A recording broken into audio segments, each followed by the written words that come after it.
राष्ट्रपति द्रौपदी मुर्मू ने 77वें स्वतंत्रता दिवस की पूर्व संध्या पर देशवासियों को शुभकामनाएं दी हैं। अपने अभिभाषण में राष्ट्रपति ने मातंगिनी हाजरा और कनक लता बरुआ जैसी स्वतंत्रता सेनानियों को श्रद्धांजलि अर्पित की। राष्ट्रपति ने देश में महिलाओं के आर्थिक सशक्तिकरण पर खुशी जाहिर की है। प्रधानमंत्री नरेंद्र मोदी कल लाल किले से लगातार 10वीं बार स्वतंत्रता दिवस समारोह में देश को संबोधित करेंगे। समारोह की सुरक्षा के लिए 10,000 सुरक्षा कर्मियों की तैनाती की जा रही है। 1,000 विशेष कैमरों से निगरानी के भी इंतजाम किए गए हैं। इस समारोह में 20,000 से अधिक लोगों के शामिल होने का अनुमान है। इसमें 1800 विशेष अतिथियों को भी आमंत्रित किया गया है। हिमाचल प्रदेश में बारिश और बाढ़ की वजह से पिछले 24 घंटों में 50 से अधिक लोगों की मौत हो चुकी है, जबकि 13 लोग लापता हैं।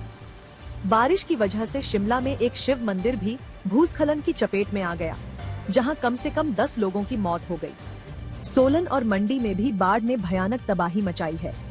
राज्यपाल शिव प्रताप शुक्ल ने बाढ़ प्रभावित इलाकों के दौरे के बाद घोषणा की कि बारिश और बाढ़ के संकट के कारण स्वतंत्रता दिवस पर ध्वजारोहण किया जाएगा, लेकिन राजभवन में एट होम कार्यक्रम स्थगित कर दिया गया है। उत्तराखंड में भी बादल फटने से कई वाहन मलबे में दब गए हैं।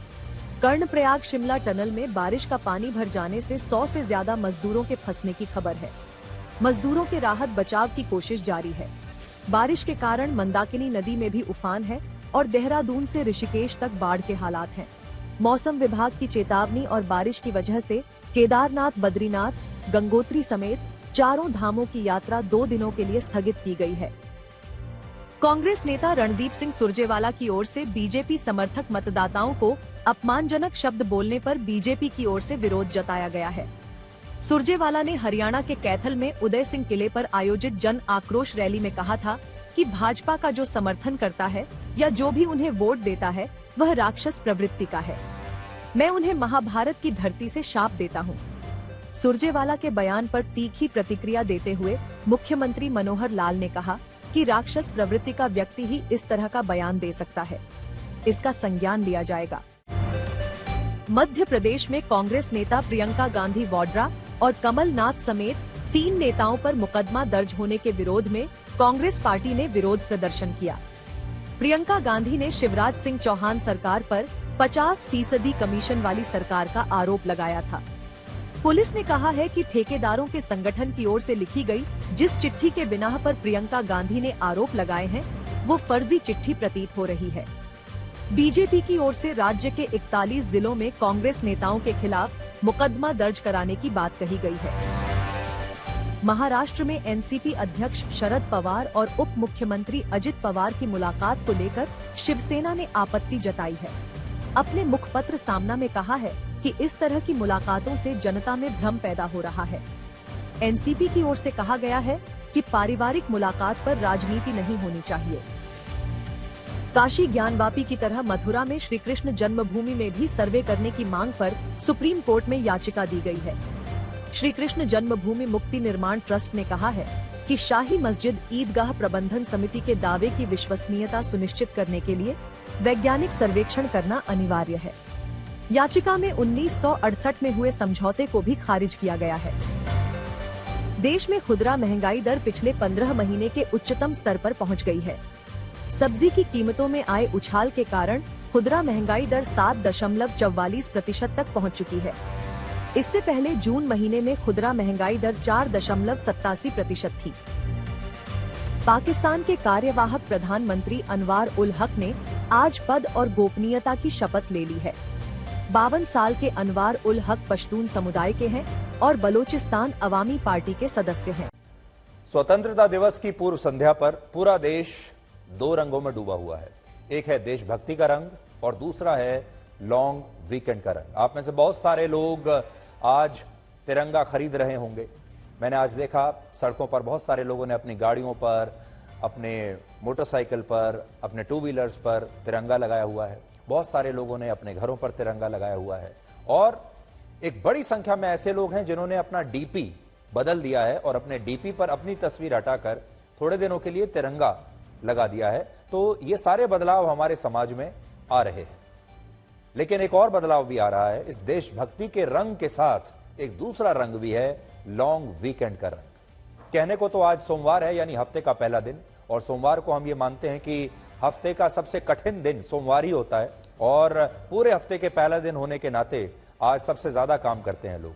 लेकिन लोगों ने आज मंडे को भी संडे बना दिया है, और भारत के बहुत सारे लोग इस आजादी के जश्न में नहीं बल्कि लॉन्ग वीकेंड के जश्न में डूबे हुए हैं।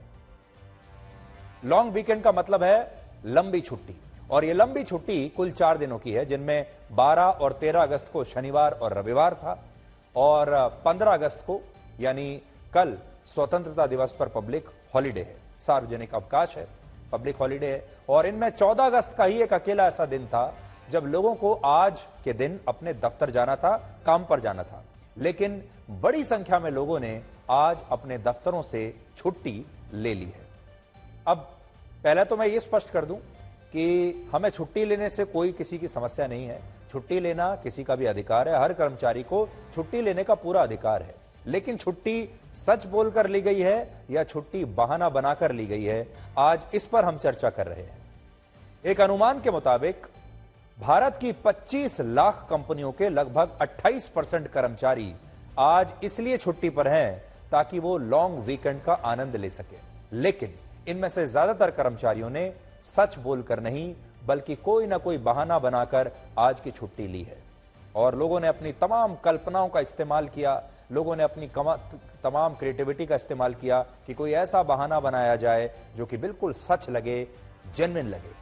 ये वो लोग हैं जिन्होंने अपने दफ्तरों से छुट्टी लेने के लिए अपने मरे हुए दादा दादी या नाना नानी को फिर से मार डाला, और कुछ लोग ऐसे भी हैं जिन्होंने अपने पेट में दर्द का बहाना बनाया, वो जो दशकों पुराना बहाना है, घिसा पिटा बहाना, या फिर परिवार में कोई इमरजेंसी होने की बात कहते हुए छुट्टी ले ली।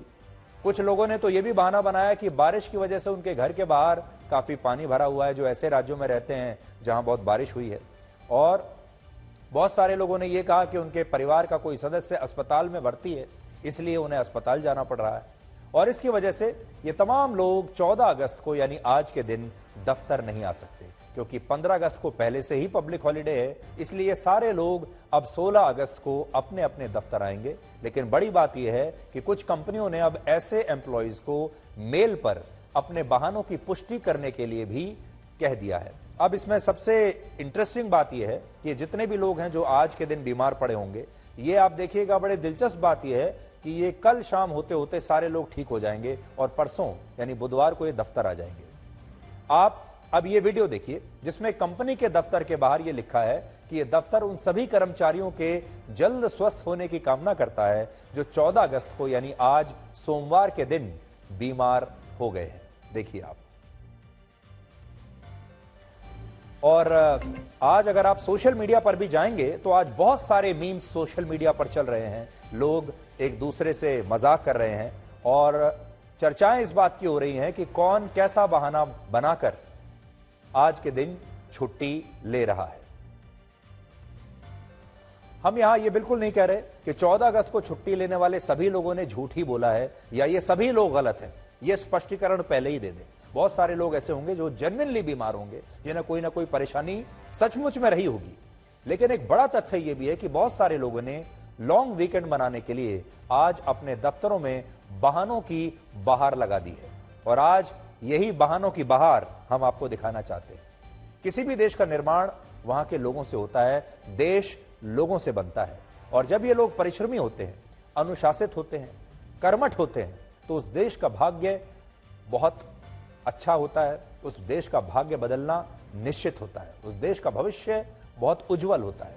लेकिन जिस देश में लोग काम करने के बजाय काम से छुट्टी लेने के लिए तरह तरह के बहुत क्रिएटिव या घिसे पिटे बहाने बनाते हैं और परिश्रम नहीं करते, तो उस देश का भाग्य भी वहां के लोगों की तरह लंबी छुट्टी पर चला जाता है। और फिलहाल भारत में ऐसा ही हो रहा है। हमारे देश के लोग सोचते हैं कि देशभक्ति दिखाने के लिए या तो अपनी डीपी पर तिरंगा लगा लिया जाए, या फिर अपने घर पर या फिर अपने गाड़ी पर तिरंगा लगा लिया जाए, वही देशभक्ति है। और ये देशभक्ति कुछ दिन दिखाने के बाद 1, 2 दिन, 3 दिन ये देशभक्ति का बुखार रहेगा और फिर सारे लोग अपने अपने काम में व्यस्त हो जाएंगे। फिर सब कुछ वैसे ही चलने लगेगा जैसे हमारे देश में हमेशा से चलता है।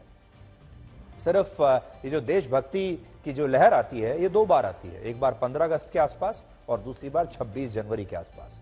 सबसे ज्यादा दुख की बात यह है कि इस तरह के बहुत सारे लोगों के लिए भारत के स्वतंत्रता दिवस का महत्व सिर्फ एक छुट्टी तक है, और जिस दिन हमारे देश के इन लोगों को आजादी का जश्न मनाना चाहिए उस दिन भारत के बहुत सारे लोग लॉन्ग वीकेंड के जश्न में डूबे हुए हैं। आपको जानकर हैरानी होगी कि अकेले इंस्टाग्राम और फेसबुक पर पिछले 2 हफ्तों में ऐसी 2 लाख से ज्यादा पोस्ट हो चुकी हैं जिसमें लोगों ने एक दूसरे से यह पूछा है कि वो 15 अगस्त को कहां पार्टी कर रहे हैं या कहां घूमने जाने वाले हैं, या उन्हें स्वतंत्रता दिवस के दिन कहां पार्टी करनी चाहिए, कहां जाना चाहिए, या लॉन्ग वीकेंड पर कहां घूमने के लिए जाना चाहिए। अब थोड़ा सा फ्लैशबैक में आपको लेकर चलता हूं और आपको याद कराता हूं क्रांतिकारी भगत सिंह के बारे में। हमारे देश के क्रांतिकारी भगत सिंह, शहीद भगत सिंह ने सिर्फ 23 साल की उम्र में भारत की आजादी के लिए अपने प्राणों की आहुति दे दी थी, लेकिन आज उसी आजाद भारत के बहुत सारे युवा जो लगभग उसी उम्र के हैं जो कि उस समय शहीद भगत सिंह की रही होगी, ये सारे युवा लॉन्ग वीकेंड के लिए अपने काम की कुर्बानी दे रहे हैं। और ऐसा लगता है कि इन लोगों के जीवन का शायद एक ही मंत्र है, और वो है काम जाए पर छुट्टी ना जाए। और इस बात को आप इन वीडियो से भी समझ सकते हैं जो हमने आज खास तौर पर आपके लिए सोशल मीडिया से निकाले हैं। अब ये सब तो आपने देख लिया कि लोगों ने पहले से ही प्लानिंग शुरू कर दी थी कि वो इस लॉन्ग वीकेंड पर कहां जाएंगे। या तो बहुत सारे लोग हिल स्टेशंस पर छुट्टी मनाने के लिए चले गए, कुछ लोग दूसरे शहरों में चले गए, कुछ लोग गोवा चले गए, और कुछ लोग ऐसे भी हैं जो कहीं गए नहीं लेकिन उन्होंने अपने ही शहर में ये सोचा कि वो अपने दोस्तों के साथ पार्टी करेंगे या फिर बाहर जाएंगे। तो ये जो लोग हैं, अब ये देखिए कि ये तमाम लोग छुट्टी लेकर अपना वीकेंड कहां मना रहे थे, कर क्या रहे थे वीकेंड पर। तो भारत में इस समय ज्यादातर हिल स्टेशंस पर लगभग सभी होटल्स पर्यटकों से भरे हुए हैं, फुल हैं। और हिमाचल प्रदेश और उत्तराखंड में भारी बारिश के बावजूद पहाड़ों पर इस तरह का लंबा ट्रैफिक जैम अब भी लगा हुआ है, और दिल्ली, पंजाब, हरियाणा और उत्तर प्रदेश से बड़ी संख्या में लोग इन दोनों राज्यों में हिल स्टेशंस पर छुट्टियां मनाने के लिए लगातार पहुंच रहे हैं, और वहां ऐसे लंबे लंबे ट्रैफिक जैम्स अभी भी लगे हुए हैं। कुछ आंकड़े आपको दिखाएंगे जो कि फिल्म बनाने वाले हमारे जो प्रोड्यूसर, डायरेक्टर्स हैं, फिल्मों में काम करने वाले जो एक्टर्स हैं, उनके लिए एक बहुत बड़ी खुशखबरी है। भारत में इस वीकेंड पर 4 बड़ी फिल्में रिलीज हुई हैं, जिनमें सनी देओल की गदर 2 है, अक्षय कुमार की ओ माई गॉड 2 है, ये दोनों ही सीक्वल हैं, रजनीकांत की एक बड़ी फिल्म है जेलर, और चौथी फिल्म है भोला शंकर। ये 4 फिल्में रिलीज हुई हैं इसी हफ्ते।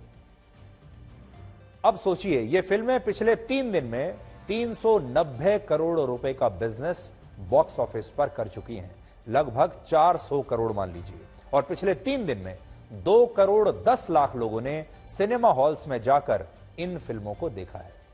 ये अपने आप में एक रिकॉर्ड है। इसे ऐसे समझिए कि पिछले 3 दिन में न्यूजीलैंड जैसे 4 देशों की आबादी ने भारत में सिनेमा हॉल्स में जाकर इन फिल्मों को देखा है, और ऐसा पिछले 10 वर्षों में पहली बार हुआ है। यह 10 साल का रिकॉर्ड इस बार टूट गया है, जबकि 100 साल में पहली बार किसी एक वीकेंड पर फिल्म इंडस्ट्री को लगभग 400 करोड़ रुपए की कमाई हुई है। और इससे बॉलीवुड और पूरी जो फिल्म इंडस्ट्री है वो बहुत ज्यादा उत्साहित है, क्योंकि ऐसी भीड़ वर्षों से सिनेमा हॉल्स पर देखने को नहीं मिली है। पिछले 5 वर्षों के दौरान बॉलीवुड की 40 से ज्यादा बड़ी बड़ी फिल्में जिनमें बड़े बड़े स्टार्स थे वो फ्लॉप हो गई, और ये वो समय था जब लोगों ने सिनेमा हॉल्स में जाकर बॉलीवुड की इन फिल्मों को देखना ही बंद कर दिया था, और लोग ओटीटी पर फिल्में देखने लगे थे। और ये वो टाइम था जब लोगों को ऐसा लगा, क्योंकि कोविड के टाइम लॉकडाउन हुआ और लंबे समय तक ये लॉकडाउन चला, जिसकी वजह से सिनेमा हॉल्स भी बंद थे, थिएटर्स बंद थे, और लोगों ने ओटीटी पर फिल्में देखना शुरू कर दिया। अब ओटीटी पर घर बैठे एक से एक बड़ी बड़ी फिल्में उपलब्ध थी, और लोगों की आदतें बदल गईं। और जब लॉकडाउन खुला, जब हमारा जीवन सामान्य हुआ, तब भी लोग दोबारा सिनेमा हॉल में पहुंचे नहीं, और उन्हें लगा कि हम तो घर पर ही देख लेंगे ओटीटी पर। और एक बार ऐसा लगा जैसे हमारे देश में अब थिएटर्स तो बंद ही हो जाएंगे, सिनेमा जो है अब सिर्फ ओटीटी तक सिमट जाएगा, और लोग कभी भी थिएटर पर जाकर फिल्में अब नहीं देखेंगे। लेकिन अब एक बार फिर से भारत के लगभग सभी सिनेमा हॉल्स लोगों से भरे पड़े हैं, खचाखच हाउसफुल हैं, और सभी फिल्में अच्छा बिजनेस कर रही हैं, जबकि ओटीटी पर अलग अलग कंपनियों के सब्सक्राइबर्स अब तेजी से घट रहे हैं। तो सोचिए, अब से कुछ वर्ष पहले तक, खास तौर पर जब कोविड आया, कोविड के बाद से ओटीटी के जो सब्सक्राइबर्स थे वो ऐसे ऊपर जा रहे थे और थिएटर पर, सिनेमा हॉल पर सिनेमा देखने वाले की जो संख्या है वो नीचे घट रही थी। अब उल्टा हो गया है, अब लोग सिनेमा पर जा रहे हैं और ओटीटी के जो सब्सक्राइबर्स हैं वो घट रहे हैं। अब ओटीटी वालों की वही स्थिति हो गई है जो कुछ दिन पहले बॉलीवुड वालों की थी। और इससे यह पता चलता है कि कैसे खराब कंटेंट लोगों को किसी प्लेटफॉर्म से दूर भी कर सकता है और वहां तक पहुंचा भी सकता है। जब बॉलीवुड अच्छी फिल्में नहीं बना पा रहा था तो लोगों ने थिएटर से अपनी दूरी बना ली थी और लोगों ने सोचा कि ये जो फिल्म बन रही है ये थिएटर पर जाकर देखने लायक फिल्म नहीं है। इस फिल्म को हम अपने जीवन का इतना समय नहीं दे सकते कि हम घर से पहले थिएटर जाएंगे और फिर थिएटर पर फिल्म देखेंगे, पैसा खर्चा करेंगे।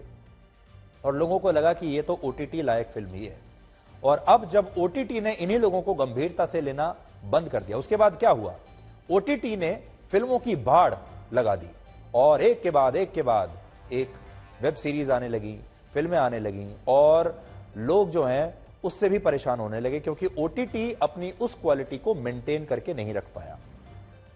और थोड़े दिन के बाद ऐसा हुआ कि ओटीटी ने भी अच्छा कंटेंट देना बंद कर दिया और यही लोग अब थिएटर्स में जाकर, थिएटर्स का जो एक्सपीरियंस होता है, बड़े पर्दे का जो एक्सपीरियंस होता है, वो एक्सपीरियंस लेकर अब फिल्मों को देख रहे हैं।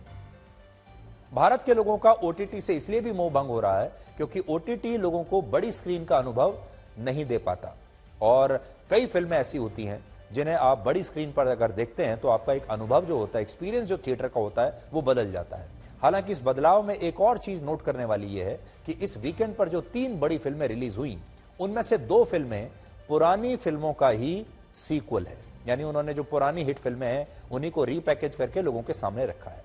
इनमें सनी देओल की गदर 2 है, जो सनी देओल की जो पिछली गदर फिल्म थी जो सुपरहिट हुई थी उसका सीक्वल है, उसका दूसरा पार्ट है। और OMG 2 OMG का रीमेक है।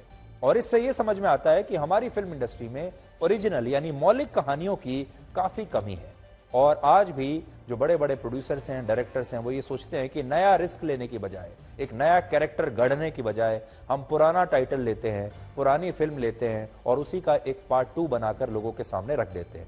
लोगों को भी ऐसा लगता है कि वो पुरानी फिल्म के साथ इस फिल्म को एसोसिएट करते हैं और उन्हें लगता है कि अगर पुरानी फिल्म अच्छी थी तो उन्हें अब भी इस बार भी वैसी ही फिल्म देखने को मिलेगी, वही किरदार देखने को मिलेंगे। इसलिए लोग भी सिनेमा हॉल पर आ रहे हैं ऐसी फिल्मों को देखने के लिए। अब भी सिनेमा हॉल्स में लोगों की भीड़ जुटाने के लिए पुराने किरदारों और कहानियों पर फिल्में बनाई जा रही हैं। हालांकि इसमें एक खास बात यह है कि गदर 2 बहुत अच्छा बिजनेस कर रही है, लेकिन गदर 2 का अगर आप रिव्यूज देखेंगे तो उतने अच्छे नहीं हैं। लेकिन आम जनता को गदर 2 बहुत अच्छी लग रही है क्योंकि उसमें एंटी पाकिस्तान सेंटिमेंट्स हैं और स्वतंत्रता दिवस के मौके पर अगर कोई फिल्म भारत और पाकिस्तान के बंटवारे पर बनी हो, भारत पाकिस्तान की दुश्मनी पर बनी हो और उसमें सनी देओल जैसा एक्टर हो तो लोग भर भर कर सिनेमा हॉल पर जाते हैं। अब दूसरी फिल्म देखिए OMG 2 जो कि अक्षय कुमार की फिल्म है और OMG का वो सीक्वल है। इस फिल्म में शुरुआत में लोग कम गए और लोगों ने इसको एक खास नजर से देखना शुरू कर दिया और सेंसर बोर्ड में भी कुछ दिन के लिए फिल्म फंस गई थी। लेकिन जो क्रिटिक्स थे उन्होंने इस फिल्म को बहुत अच्छा बताया और कहा कि फिल्म बहुत अच्छी है और अब धीरे धीरे हर दिन के साथ साथ अब ये फिल्म भी जोर पकड़ रही है। तो ये दोनों अलग अलग जॉनर्स की फिल्म है। बड़ी बात यह है कि ये सारी फिल्में इस बार बॉक्स ऑफिस पर अच्छा बिजनेस कर रही हैं, जो कि इन सारे एक्टर्स के लिए, सनी देओल 65 साल के हैं और एक बहुत लंबा ब्रेक उनके जीवन में आ गया था और अब जाकर उनकी एक ऐसी फिल्म है जो कि हर थिएटर पर, बॉक्स ऑफिस पर नए नए रिकॉर्ड बना रही है। इससे अच्छा सनी देओल के लिए क्या हो सकता है। ऐसे ही अक्षय कुमार भी हैं। अक्षय कुमार की एक के बाद एक कई फिल्में लगातार फ्लॉप हुई और ये जो फिल्म आई है इसने उन फ्लॉप्स की जो एक के बाद जो सीरीज थी उसे अब रोक दिया है और अक्षय कुमार ब्रांड की जो फिल्में होती हैं उसमें लोगों का विश्वास दोबारा से पैदा किया है। और सबसे बड़ी बात यह है कि अक्षय कुमार एक ऐसा एक्टर है जो कि सुपरस्टार की श्रेणी में आता है और उन्हें इस तरह के प्रयोग करने की कोई आवश्यकता नहीं है, लेकिन वो प्रयोग कर रहे हैं और लगातार अच्छा कंटेंट लोगों को दे रहे हैं। और इसी तरह से अगर आप रजनीकांत को भी देखें, रजनीकांत इस उम्र में अपने दम पर फिल्म को चलाने में आज भी सक्षम है और उनकी जो फिल्म आई है जेलर, वो भी जबरदस्त बिजनेस इस समय कर रही है। यानी चाहे रजनीकांत हो, अक्षय कुमार हो, सनी देओल हो, इस समय सबके अच्छे दिन वापस आ गए हैं। अभी एक साथ ही 3-4 मूवीज इतनी अच्छी आई हैं। लोग पहले कह रहे थे कि ओपनहाइमर इतना बाहर से आके इतना ज्यादा कमा रही है, ये कर रही है, इंडियन मूवीज नहीं कमा रही है, मगर अपनी गदर आ गई, सन्नी पाजी आ गई मिलके, मुझे लगता है कि दोबारा शायद हमें उम्मीद जगी है कि हमारी फिल्म दोबारा से थिएटर में अच्छी चलने लगेगी। कमबैक हो चुका है। हाँ, सारे लोग अभी थिएटर में आ रहे हैं। जो फिल्में मतलब आप सभी आप जानते हैं कि कैसा मतलब किन फिल्मों को लोग बहिष्कार कर रहे थे। हाँ, पर कल के लिए मिली, एडवांस बुकिंग करना पड़ा। सेम डे तो बहुत हाउसफुल है इसलिए। हाँ, एडवांस बुकिंग की है क्योंकि फिर हाउसफुल जा रही है, फिर शो की टिकट्स मिलती नहीं है इसके लिए। भीड़ तो अभी चल ही रही है। जितनी भी मूवीज मैंने देखी, अभी रॉकी एंड रानी आई थी अभी लेटेस्ट, तो भीड़ तो है। पठान भी गई फूल अभी। अभी सारे पिक्चर चल रही है अच्छी तरह से। सिनेमा हॉल वालों को और फिल्म बनाने वालों को अब ये याद ही नहीं था कि सिनेमा हॉल में हाउसफुल होना क्या होता है। एडवांस बुकिंग तो ऐसी बात लगती थी जैसे बहुत पुराने जमाने की बात हो गई जब हम एडवांस बुकिंग की बात करते हैं। लेकिन एडवांस बुकिंग भी लौट आई और सिनेमा हॉल्स में हाउसफुल का जो बोर्ड है वो भी लौट आया। इससे अच्छी बात और क्या हो सकती है। और जैसा मैं आपको बता रहा था कि इस वक्त जो स्वतंत्रता दिवस है और भारत और पाकिस्तान के रिश्तों पर जो फिल्में हैं वो इस समय मूड के साथ एकदम मैच करती हैं। तो भारत में सिनेमा हॉल्स पर गदर मचाने वाली ये जो नई फिल्म आई है गदर 2, इसने पाकिस्तान में भी काफी हंगामा मचा दिया है। पाकिस्तान में आज के दिन स्वतंत्रता दिवस का जश्न मनाया जाता है क्योंकि उनका स्वतंत्रता दिवस आज है। लेकिन पाकिस्तान के लोग इस समय जश्न में नहीं बल्कि गम में डूबे हुए हैं और ये गम है भारत में गदर 2 फिल्म के सुपरहिट होने का। असल में इस फिल्म में सनी देओल पाकिस्तान जाकर अपने बेटे को छुड़ा कर लाते हैं, ये फिल्म की कहानी है, और पाकिस्तान में हिंदुस्तान जिंदाबाद का नारा लगाते हैं। और इसी बात से पाकिस्तान के लोग आज गम में हैं और गुस्से में हैं। और वो ये भी कहते हैं वहां सनी देओल जाकर कि अगर आज भी मौका मिले तो आधा पाकिस्तान छोड़कर भारत में आकर बस जाए, और अगर आज ये मौका दिया जाए लोगों को तो आधा पाकिस्तान खाली हो जाएगा और ये लोग भारत में आकर बस जाएंगे। पाकिस्तान के लोगों का कहना है कि सनी देओल की इस फिल्म से उनके देश की बड़ी बेइज्जती हो रही है और इस फिल्म पर दुनिया भर में बैन लगना चाहिए और पाकिस्तान की सरकार को इसके लिए हो सके तो यूएन यूनाइटेड नेशंस में जाकर अपील करनी चाहिए। तो कई बार हमारे जो देशों की जो सेनाएं हैं वो नहीं कर पाती, हमारे नेता नहीं कर पाते, वो काम हमारी फिल्में कर देती हैं और इस बार वही काम सनी देओल ने कर दिया। अब हमारा अगला विश्लेषण भारत के उस विभाजन के बारे में है जिसमें आप ये जान पाएंगे कि हमारी मातृभूमि के 2 टुकड़े कितनी जल्दबाजी में किए गए और कैसे बिना सोचे समझे किए गए। आज ये समझने का दिन है कि जो पाकिस्तान है वो भी हमारी ही मातृभूमि है जिसे हमसे काट दिया गया था। तो आज हमारी उस मातृभूमि के बारे में बात करने का दिन है जो कि हमसे छीन ली गई थी, जो कि एक अलग देश में तब्दील कर दी गई थी, लेकिन है तो हमारी ही मातृभूमि। इस समय जब हम आपको यह विश्लेषण दिखा रहे हैं तब उसी दिन और इसी समय 76 साल पहले, यानी आज के दिन 76 साल पहले 14 अगस्त 1947 को भारत में आजादी के जश्न की तैयारियां चल रही थी। मैं आज के दिन इस समय की बात कर रहा हूं। 14 अगस्त 1947 को इस समय क्या हो रहा था। उस समय बहुत सारे ज्योतिषियों का ऐसा मानना था कि आजादी के लिए 15 अगस्त की तारीख भारत के लिए शुभ नहीं है, इसलिए इस आजादी का जश्न या तो एक दिन पहले 14 अगस्त की रात से ही शुरू हो जाना चाहिए और इस बात पर तब अमल भी किया गया। तो 14 अगस्त 1947 को रात 9 बजे के आसपास पंडित जवाहरलाल नेहरू, सरदार वल्लभ भाई पटेल और आचार्य JB कृपलानी समेत कांग्रेस पार्टी के तमाम नेता उस विधान परिषद के हॉल में इकट्ठा होने शुरू हो गए थे जहां पहले ब्रिटिश अफसर बैठा करते थे। इस सभा कक्ष में उस दिन सबसे पहले वंदे मातरम गाया गया।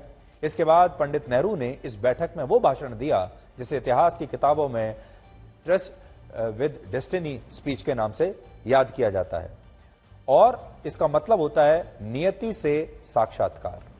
इस भाषण से पहले 14 अगस्त को और क्या क्या हुआ था और भारत को आजादी देने के लिए 15 अगस्त का दिन ही क्यों चुना गया, सबसे पहले आपको उसी की कहानी बताते हैं। ब्रिटिश हुकूमत हमेशा से यह चाहती थी कि भारत आजादी के बाद भी मानसिक रूप से अंग्रेजों का गुलाम ही बनकर रहे, और इसीलिए 3 जून 1947 को जब भारत के अंतिम वाइसरॉय लुई माउंटबेटन ने भारत की आजादी और भारत के विभाजन का ऐलान किया, तो उन्होंने इसके लिए 15 अगस्त की तारीख निर्धारित की। और इस तारीख को इसलिए चुना गया क्योंकि यह दिन ब्रिटेन के लिहाज से बहुत गौरवशाली दिन था। तो ब्रिटेन ने और अंग्रेजों ने इसे अपने हिसाब से चुना, और इसी दिन वर्ष 1945 में जापान ने दूसरे विश्व युद्ध के दौरान आत्मसमर्पण किया था और अपनी हार स्वीकार की थी। इसलिए अंग्रेजों को ऐसा लगा कि अगर भारत को भी 15 अगस्त के दिन ही आजादी दी गई तो भारत के इतिहास में यह तारीख हमेशा के लिए अमर हो जाएगी, और जब जब भारत की आजादी की तारीख का जिक्र होगा तब तब यह बात भी दोहराई जाएगी कि इसी दिन जापान ने भी दूसरे विश्व युद्ध में ब्रिटेन के सामने आत्मसमर्पण किया था, ब्रिटेन के सामने घुटने टेक दिए थे। यानी अंग्रेजों ने भारत की आजादी की तारीख में भी मिलावट की, और आज भी हमारे देश की स्वतंत्रता दिवस की तारीख में ब्रिटेन की विजय गाथा का उल्लेख आता है, जिससे आप ये समझ सकते हैं कि अंग्रेजों ने किस तरह भारत को मानसिक रूप से अपना गुलाम बनाकर रखने की कोशिश की। इससे भी ज्यादा दुर्भाग्यपूर्ण बात यह है कि उस समय भारत के जो नेता सत्ता पाने के लिए बड़े बेचैन थे, उन्होंने सब कुछ जानते हुए भी आजादी की इस तारीख को बदलवाने की ज्यादा कोशिश नहीं की, और इसके विपरीत इन नेताओं ने अंग्रेजी सरकार के उन तमाम प्रस्तावों और सुझावों को बड़ी आसानी से मान लिया जो भारत के विभाजन से जुड़े हुए थे।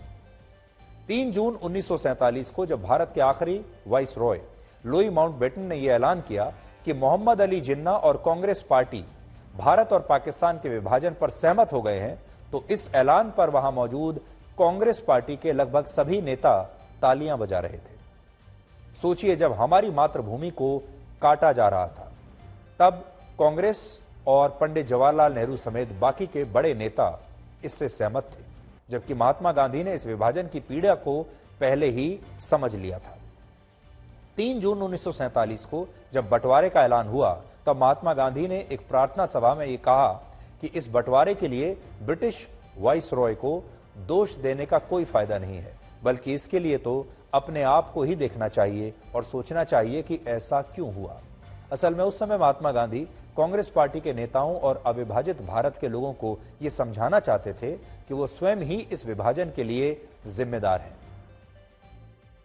14 और 15 अगस्त की मध्य रात्रि जब भारत का विभाजन हुआ और पाकिस्तान अस्तित्व में आया, तब महात्मा गांधी दिल्ली में नहीं थे, बल्कि वो उस समय कलकत्ता में थे। महात्मा गांधी को यह बात अच्छी तरह से पता थी कि अगर वर्ष 1946 में मोहम्मद अली जिन्ना की मुस्लिम लीग के इशारे पर संयुक्त बंगाल में हिंदू मुसलमानों के बीच दंगे न हुए होते तो अंग्रेज इस निष्कर्ष पर पहुंचते ही नहीं कि भारत के मुसलमानों को अपने लिए एक अलग मुस्लिम राष्ट्र चाहिए। लेकिन इन सांप्रदायिक दंगों में हजारों लोगों के मारे जाने के बाद यह कहा जाने लगा कि भारत में हिंदू और मुसलमान कभी भी एक साथ नहीं रह सकते, और इसलिए अब भारत के 2 टुकड़े करने ही होंगे, जिनमें पाकिस्तान का नाम, जिसमें पाकिस्तान नाम का जो देश है वो मुसलमानों के लिए होगा और भारत हिंदुओं के लिए बनेगा। लेकिन बंटवारे के समय भारत में कुछ नेताओं पर उनकी राजनीतिक महत्वाकांक्षाएं ज्यादा हावी हो गई, और इन नेताओं को मातृभूमि के टुकड़े नहीं बल्कि आजाद भारत की सरकार में अपने अपने मंत्रालय नजर आ रहे थे, अपनी अपनी कुर्सी नजर आ रही थी। 14 और 15 अगस्त की मध्य रात्रि जब बंटवारा हुआ तब पाकिस्तान भारत से अलग होकर एक अलग राष्ट्र बन गया। लेकिन क्योंकि उस समय महात्मा गांधी हिंदू मुसलमानों के दंगों से बहुत ज्यादा प्रभावित थे, आहत थे, इसलिए उन्होंने ऐलान किया कि जो मुसलमान भारत को ही अपना देश मानते हैं वो तमाम लोग यहां रुक सकते हैं, भारत में ही रह सकते हैं। ऐसा महात्मा गांधी ने ऐलान किया, और महात्मा गांधी के इस ऐलान के बाद भारत में 3 करोड़ मुसलमान यहीं रुक गए। ये वो मुसलमान थे शायद जो भारत को ही अपना देश मानते थे, और इससे विभाजन का मकसद अधूरा रह गया। लेकिन भारत के उस समय के नेताओं ने इन बातों पर ज्यादा गौर नहीं किया और ना ही यह सोचा कि आगे चलकर इस फैसले का देश के भविष्य पर क्या असर पड़ेगा। भारत की आजादी और उसके विभाजन के दौरान 3 और बहुत बड़ी गलतियां हुई थी जो आज हम आपको बताना चाहते हैं। इनमें पहली गलती यह थी कि भारत ने आजादी के बाद अपना पहला गवर्नर जनरल अंतिम ब्रिटिश वाइसरॉय माउंटबेटन को ही चुना, जबकि पाकिस्तान ने यह गलती नहीं की थी।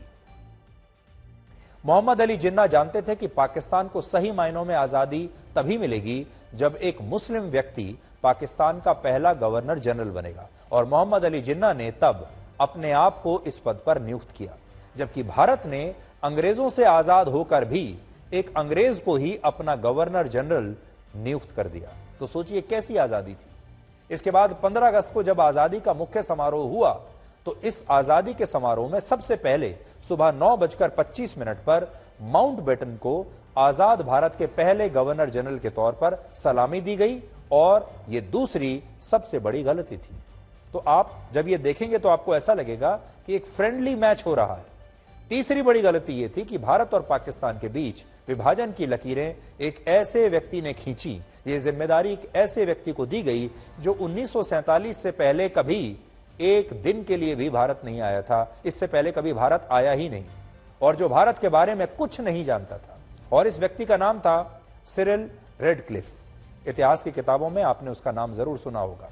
रेडक्लिफ को भारत और पाकिस्तान के बीच सीमा रेखा खींचने के लिए सिर्फ 5 हफ्तों का समय दिया गया, और इन 5 हफ्तों में रेडक्लिफ 95% से ज्यादा उन इलाकों में कभी गए भी नहीं जहां उन्होंने भारत और पाकिस्तान के बीच सीमा रेखा खींच दी थी। तो सोचिए, एक ऐसा व्यक्ति जो भारत के बारे में कुछ नहीं जानता, एक ऐसा व्यक्ति जो भारत कभी आया तक नहीं, उसे 5 हफ्ते का समय दिया जाता है और कहा जाता है कि इस देश के 2 टुकड़े कर दो, हमारी मातृभूमि के 2 टुकड़े कर दो। रेडक्लिफ को यह बात पता थी कि उसने भारत और पाकिस्तान के बीच जो सीमा रेखा खींची है वो सही नहीं है, और सही इसलिए नहीं है क्योंकि उसे कुछ जानकारी नहीं थी, होमवर्क नहीं था, और इसके लिए जो समय चाहिए था वो उसे नहीं मिला था, और यह बंटवारा लाखों लोगों की जान लेगा यह भी उन्हें पता था। और बाद में ठीक यही हुआ। रेडक्लिफ ने भारत और पाकिस्तान के बीच अपने मन से, अपनी इच्छा से जो उन्हें ठीक लगा, और जो सीमा रेखा उन्होंने खींची उससे 111 गांव भी बट गए। वो ऐसे गांव थे, इन गांवों का कुछ हिस्सा पाकिस्तान में चला गया और कुछ हिस्सा भारत में रह गया, ऐसे गांव जो बीचों बीच से काट दिए गए। इसके अलावा रेडक्लिफ ने एक इंटरव्यू में खुद यह बात मानी कि उसने हवाई जहाज से दौरा करते हुए यह बात पाई कि लाहौर में हिंदुओं की संपत्ति ज्यादा है, लेकिन क्योंकि विभाजन के दौरान पाकिस्तान के हिस्से में वो कोई बड़ा शहर नहीं दे पाए थे, इसलिए उन्होंने तय किया कि वो लाहौर शहर जो है उसे पाकिस्तान को दे देंगे। और रेडक्लिफ ने तब यह भी कहा कि पाकिस्तान के लोगों को खुश होना चाहिए कि उनकी वजह से पाकिस्तानियों को लाहौर जैसा शहर मिल गया। दुख की बात यह है कि जब एक अंग्रेज इस तरह से भारत माता के टुकड़े कर रहा था, हमारी मातृभूमि के टुकड़े कर रहा था, तब भारत के बहुत सारे नेता ये तय करने में व्यस्त थे कि सरकार में किसे किसे शामिल किया जाएगा, किसे कौन सा मंत्रालय मिलेगा, किसे कौन सा पद मिलेगा, किसे कौन सी कुर्सी मिलेगी। उस समय तो चर्चाएं ये हो रही थी। आज एक सवाल यह भी है कि क्या भारत को आजादी 1947 से पहले भी मिल सकती थी? तो आज हम आपको यह भी बताएंगे कि 1947 से कई वर्ष पहले भी ऐसी स्थिति बनी थी जब भारत आजाद हो सकता था, लेकिन हमारे नेताओं के गलत फैसलों की वजह से यह फैसला भी अंग्रेजों के विवेक पर छोड़ दिया गया कि वो भारत को तब आजादी देंगे जब उनकी इच्छा होगी। इसीलिए हमने आपको कहा कि आप कभी सोचिएगा कि इसे हम कहते तो फ्रीडम स्ट्रगल हैं, इसे हम कहते हैं भारत में आजादी का संघर्ष, लेकिन अपने आखिरी दिनों में ये एक फ्रेंडली मैच बन गया था, ये एक फ्रेंडली संघर्ष बन गया था। इनमें पहला मौका वर्ष 1915 में आया था, जब पहले विश्व युद्ध को शुरू हुए 1 साल हुआ था, सिर्फ 1 साल। और इस युद्ध में ब्रिटेन काफी कमजोर हो गया था, और बहुत सारे क्रांतिकारियों का मानना था कि इस युद्ध को एक अवसर के रूप में देखते हुए भारत को ब्रिटेन से, अंग्रेजों से आजादी मांगनी चाहिए। लेकिन महात्मा गांधी ने आजादी के शानदार मौके को एक भेंट के रूप में, एक गिफ्ट के रूप में अंग्रेजों को ही वापस सौंप दिया। वर्ष 1915 में महात्मा गांधी ने भारत के युवाओं से यह आह्वान किया कि उन्हें पहले विश्व युद्ध में ब्रिटेन का साथ देना चाहिए, और उस समय महात्मा गांधी ने युद्ध में ब्रिटेन को आर्थिक सहयोग देने के लिए भी चंदा इकट्ठा किया था। तो यह बात आपको हमेशा याद रखनी चाहिए। महात्मा गांधी ने भारत के युवाओं से आह्वान किया कि वो ब्रिटेन की सेना में जाकर शामिल हो जाएं और ब्रिटेन की सेना में लड़ें, और उन्हें हर तरीके से मदद दें, सैन्य मदद भी दें और आर्थिक मदद भी दें। और उन्होंने चंदा इकट्ठा किया अंग्रेजों की मदद करने के लिए। भारत के युवाओं की ब्रिटिश इंडियन आर्मी में भर्ती कराई गई। इसके अलावा ब्रिटेन की मदद के लिए तब महात्मा गांधी ने अंग्रेजी सरकार को 102 रुपए चंदे के रूप में दिए थे।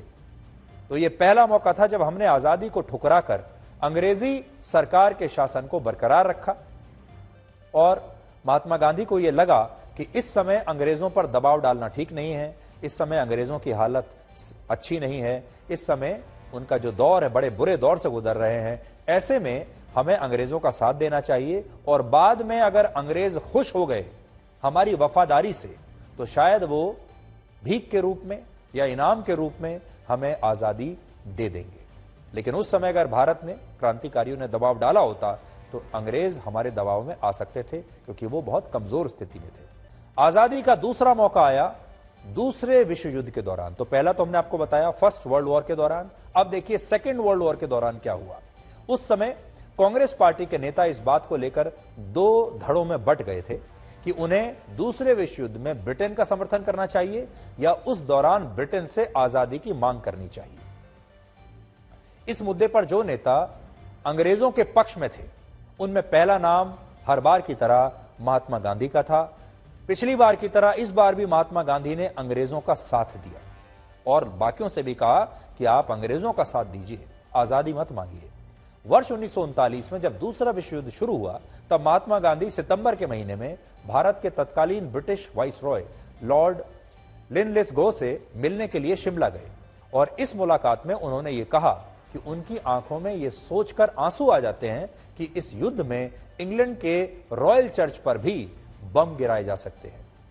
और इसी मुलाकात में महात्मा गांधी ने यह भी कहा कि इस युद्ध को वो अपने इंग्लिश हार्ट से देख रहे हैं, यानी उस दिल से देख रहे हैं जिसमें ब्रिटेन है, उस दिल में जिसमें ब्रिटेन बसा हुआ है, उस दिल से वो ये देख रहे हैं। बड़ी बात यह है कि इतिहास में पंडित जवाहरलाल नेहरू को इस बात के लिए नायक के तौर पर पेश किया जाता है कि उन्होंने अपनी जिद से दूसरे विश्व युद्ध में कांग्रेस पार्टी को ब्रिटेन का समर्थन नहीं करने दिया, जबकि सच यह है कि पंडित नेहरू इस युद्ध में ट्रांसफर ऑफ पावर की संभावना को देख रहे थे। जिस नेता ने सिर्फ भारत को आजाद देखने के मकसद से इस युद्ध में ब्रिटेन का साथ देने का विरोध किया, उनमें अकेले नेता थे जिनका नाम है नेताजी सुभाष चंद्र बोस।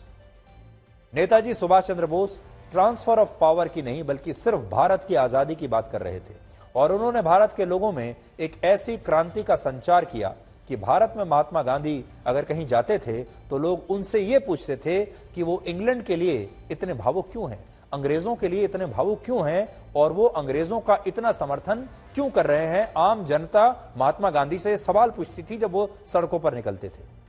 बड़ी बात यह है कि इस सब के बीच महात्मा गांधी और कांग्रेस पार्टी ने 8 अगस्त 1942 को मुंबई से, तब के बंबई से क्विट इंडिया मूवमेंट की शुरुआत की। इसके बारे में भी आपने इतिहास की किताबों में पढ़ा होगा। अंग्रेजों भारत छोड़ो का नारा दिया और यह आंदोलन वर्ष 1944 तक चला, लगभग 2 साल।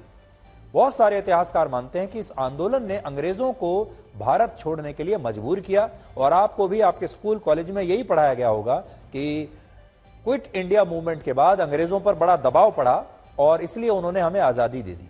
लेकिन एक दूसरा तथ्य यह भी है कि इस आंदोलन से ज्यादा युद्ध में बर्बाद हो चुके ब्रिटेन की कमजोर आर्थिक स्थिति ने उसे भारत को आजाद करने के लिए मजबूर कर दिया था, क्योंकि ब्रिटेन तब तक इतना कमजोर हो चुका था।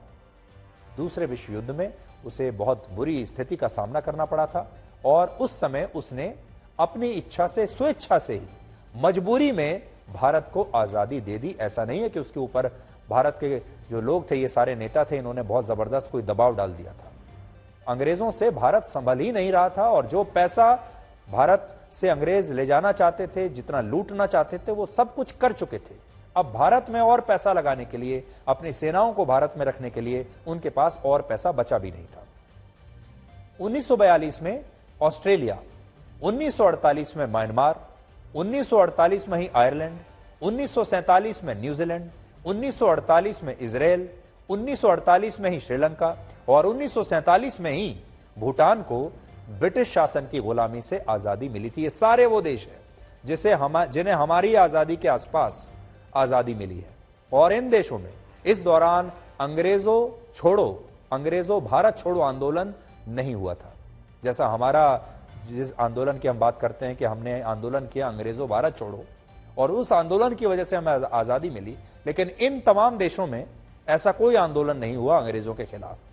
ना ही इन तमाम देशों में कोई अहिंसक आंदोलन हुआ, ना ही इन तमाम देशों में महात्मा गांधी जैसे नेता थे। लेकिन फिर भी हमारी आजादी के आसपास ही ये सारे देश भी आजाद हो गए। आज बड़ा सवाल यह है कि हो सकता है कि अंग्रेजों ने हमारे दबाव में आकर, हमारे नेताओं के दबाव में आकर यह आजादी हमें दी हो, मजबूरी में दी हो, जो हमें बताया जाता है, क्योंकि बहुत बड़ा संघर्ष हुआ। लेकिन जो नक्शे पर आप देख रहे हैं, मैं फिर से आपको दिखाता हूं, ये सारे देश भी उसी समय आजाद हुए हैं। यहां क्या हुआ था, यहां से अंग्रेज कैसे भाग गए, आज आपको यह सोचना चाहिए। ये देश उसी दौरान आजाद हुए जब हम आजाद हुए, और इन्हें यह आजादी इसलिए मिली क्योंकि दूसरे विश्व युद्ध ने ब्रिटेन को आर्थिक रूप से और सैन्य रूप से बहुत कमजोर कर दिया था। इन देशों में अपना शासन चलाने के लिए ब्रिटेन के पास ना तो पैसा बचा था और ना ही सैनिक बचे थे, और ब्रिटेन के पास और कोई चारा ही नहीं था कि वो इन सारे देशों से अपने सैनिकों को और अपने जो प्रशासक थे उन्हें वापस बुला ले, क्योंकि यहां शासन करना अब उनके लिए घाटे का सौदा था, उन्हें नुकसान हो रहा था। खास तौर पर भारत जैसे देश में तो कुछ बचा ही नहीं था। भारत को उन्होंने तब तक पूरा कंगाल कर दिया था। भारत से उन्हें कुछ नहीं मिलने वाला था। जितना लूटपाट करनी थी, जो पैसा लेकर जाना था, वो सब वो ले चुके थे। भारत उनके लिए 1947 तक बेकार हो चुका था, जहां वो ज्यादा पैसा लगा रहे थे और कमाई कम हो रही थी। लगभग 3 साल तक चले भारत छोड़ो आंदोलन में कई नेता गिरफ्तार हुए, जिनमें महात्मा गांधी, पंडित जवाहरलाल नेहरू और सरदार वल्लभ भाई पटेल का भी नाम आता है। लेकिन इन नेताओं को उस समय गिरफ्तार करके जेलों में नहीं, बल्कि बहुत शानदार शाही भवनों में और किलों में रखा गया था। महात्मा गांधी 636 दिन यानी लगभग 2 साल तक पुणे के आगा खां पैलेस में बंद थे, जो कि एक शानदार किला माना जाता है। इसके अलावा पंडित जवाहरलाल नेहरू लगभग 2.5 साल तक महाराष्ट्र के अहमदनगर किले में बंद रहे, जहां उन्होंने एक किताब भी लिखी जिसका नाम था डिस्कवरी ऑफ इंडिया। इसके बारे में आपने पढ़ा होगा, सुना होगा। और इस किले में पंडित नेहरू को गार्डनिंग करने के लिए खास तौर पर उपकरण दिए गए थे। उनके लिए इस किले में बाकायदा एक कुक भी रखा गया था, जो उन्हें उनके हिसाब से खाना पकाकर खिलाता रहे, और उनसे कहा गया था कि अगर आपका टाइम पास नहीं हो रहा है, उसके लिए आप गार्डनिंग कर सकते हैं, और इसके अलावा आप लिखाई पढ़ाई कर सकते हैं, आपको लिखने पढ़ने की सारी सुविधाएं दी जाएंगी। और इसी प्रकार से वो एक किताब लिख पाए। इसी किले में पंडित नेहरू के साथ सरदार वल्लभ भाई पटेल, मौलाना अबुल कलाम आजाद और आचार्य JB कृपलानी भी बंद थे, और उन्हें भी यही सुविधाएं मिली हुई थी। इसके अलावा एक और तथ्य यह है कि communist party of India, Mohammad Ali Jinnah की Muslim League, Hindu Mahasabha, RSS और डॉक्टर भीमराव अंबेडकर ने कांग्रेस पार्टी के भारत छोड़ो आंदोलन में हिस्सा लिया ही नहीं था। इस आंदोलन के दौरान doctor Bhimrao Ambedkar British viceroy की कार्यकारी परिषद के सदस्य के तौर पर काम कर रहे थे। यानी डॉक्टर अंबेडकर ब्रिटिश जो प्रशासन था उसके परिषद के सदस्य थे, यानी वो तो अंग्रेजों के साथ थे। और उन्होंने कहा था कि भारत छोड़ो आंदोलन करना कांग्रेस पार्टी का एक पागलपन है। डॉक्टर अंबेडकर ने जो बात कही थी, आज मैं वो अपने साथ लेकर आया हूं, आपको कुछ पढ़कर बताता हूं। इसमें लिखा है, prior to his departure for Delhi on the evening of July 27, 1942, Ambedkar gave an interview to a representative of Times of India, Bombay, when he described Gandhi's all-out open rebellion as both irresponsible and insane, a bankruptcy of statesmanship and a measure to retrieve the Congress prestige that had gone down since the war started. It would be madness, he proceeded, to weaken law and order at a time when the barbarians were at the gates of India for the mastery of India. Later he also called Gandhi an old man in a hurry. ये doctor Ambedkar के विचार हैं महात्मा गांधी के बारे में। आज भारत की आजादी की पूर्व संध्या पर हम एक और ऐसी खबर के बारे में भी आपको बताना चाहते हैं, जो खास तौर पर हमारे देश के युवाओं और उनके माता पिता को देखनी जरूर चाहिए। खबर मैं आपको बता रहा हूं, ये तमिलनाडु से आई है, जहां 12 अगस्त को एक छात्र ने नीट की परीक्षा में लगातार दूसरी बार फेल होने के बाद आत्महत्या कर ली। नीट की परीक्षा वो छात्र देते हैं जो मेडिकल कॉलेज में दाखिला लेकर डॉक्टर बनना चाहते हैं। बहुत मुश्किल परीक्षा ये मानी जाती है और 19 साल का ये छात्र भी डॉक्टर बनना चाहता था, लेकिन जब वो इस परीक्षा में लगातार 2 बार फेल हुआ तो उसने आत्महत्या कर ली। इस घटना से इस छात्र के पिता इतने आहत हुए कि उन्होंने भी एक दिन के बाद ही 13 अगस्त को आत्महत्या कर ली। अपने बेटे की आत्महत्या वो सहन नहीं कर पाए और वो अपने बेटे की मौत का सदमा बर्दाश्त नहीं कर पाए। अगले दिन पिता ने भी आत्महत्या कर ली। पिता जो थे वो एक सिंगल पेरेंट थे, बड़ी मुश्किल से पाल पोस कर अपने बच्चे को इतना बड़ा किया था। उन्होंने पहले अपने बेटे का अंतिम संस्कार किया और फिर उसके बाद अपनी जान दे दी। जो लोग मन में उतरते हैं उन्हें संभाल कर रखिए और जो लोग मन से उतरते हैं उनसे संभल कर रहिए।